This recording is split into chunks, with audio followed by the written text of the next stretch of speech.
God's way. I know sometimes when you come to the Lord's church, the Church of Christ, you walk inside, you say, well, I wish some folk could afford a good organ up in there. They could, maybe a couple pianos. Surely somebody here could play a guitar, or some drums. Even Carrie can play the drums around here. But I want you to realize we do what we do here because we just try to stay with the Bible. That's right. The church in the Bible in the first century, I ain't talking about Psalms, because Psalms is before the New Testament, but the church in the Bible didn't have instruments in their worship. So therefore, we don't have instruments in our worship. The church of the Bible, everybody's saying to God. Because God is the only spectator in the service, is God. He's the only one that shows up to hear a lesson.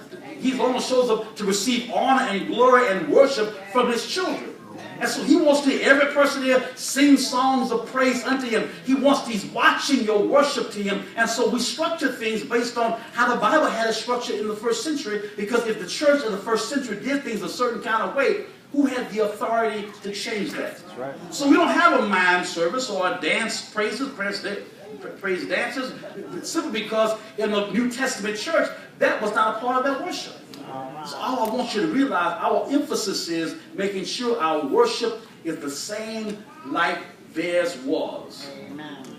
Because worship, it might help you and benefit you. It's actually for God.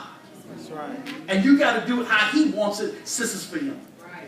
You're here on this morning. If you're not a Christian, I beg you to come. Let God add you to his family. But you're here this morning. If you are a part of the family of God and somehow you have missed your turn to do, to be what he wants you to do, if you raise your hand, I'll walk with you. Someone next to you can walk with you. If you need prayer, we will pray for you. God does answer prayer. If you have a prayer need on this morning, just come making your request known, and we'll pray on your benefit. If you don't request prayer, we don't pray for you, because we don't know that you need prayer. We'll say a general prayer, but sometime in life, you need a prayer focused on you. If that's your request and your need, I invite you to make your request known. God will answer your prayer and give you what you need. Whatever you need, I invite you to come. Once you come again, as we continue to sing, I invite you to come.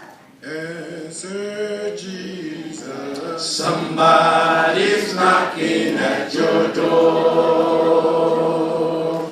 Answer Jesus. Somebody's knocking at your door.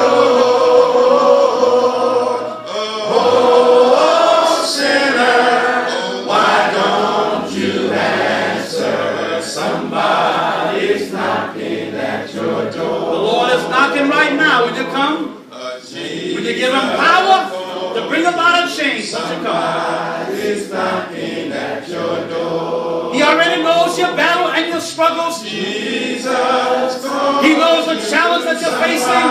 He's knocking at your door. It just might be time for you to die and give God Oh, sinner, why don't you answer? Somebody's knocking at your door.